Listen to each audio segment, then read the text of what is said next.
Well, listen, I thought our guys competed really hard all weekend. Brutal ways to lose two games. Obviously, you get walked off two times.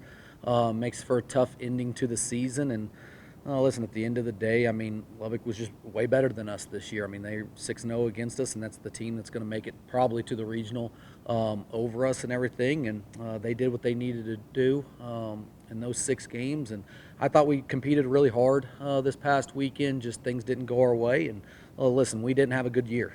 It was a disappointing year for us. It definitely didn't meet our expectations, but we'll learn a lot from it and get a lot better for next year. Speaking of next year, just kind of what changes do you think you can make? Just subtle things, just things. We've talked all year about our pitching, and obviously our pitching was not really good all year. But you start looking at stats and start breaking it down, and I've started doing that. The last day, and our pitching was bad, but we finished top three in the conference in ERA as far as pitching, and we play on a offensive field more times than not, and we finished seventh as opposed to in batting average offensively. So really, if you start crunching the numbers offensively, we were not good at all, especially for what our expectations are. And we were so one-dimensional this year. That's something that we're definitely going to take a hard look at. We've got to put together, not only a better offense, but we do need to get better on the mound as well. And we got to play better defense. The top teams across the conference are always the best defensive team and the best pitching teams. That's where we got to get better. But then, you just look at us offensively the last month of the season.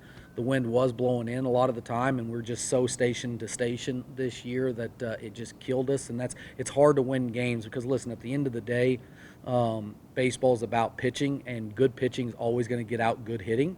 And you got to be able to do stuff besides just hit.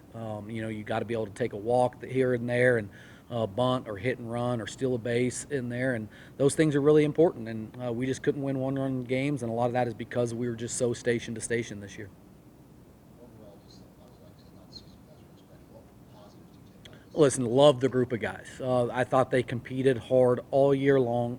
Our group of seniors, obviously Adam Becker, Finning, Johnson, Savoy, those group of guys, and obviously I think there was like 10 or 11 of them this year. I don't want to name every one of them, but all of them. They're great groups. They're a great group of guys. They really are. They competed hard all year long. Things just didn't go our way, and at the end of the day, we just wasn't good enough this year, and that's something that's on us as a coaching staff, and we got to get on the road recruiting and do a lot better job. And I think we will, and I think the guys that are returning, hopefully they'll have a chip on their shoulder because, listen, it's the first time in 8 years that we didn't make a regional, and that's not okay with me. It's not okay with my assistants, and hopefully it's not okay with our players. So hopefully we'll be right back where we need to be next year. Speaking of recruiting, are you kind of looking towards a lot of high school kids, maybe more portal?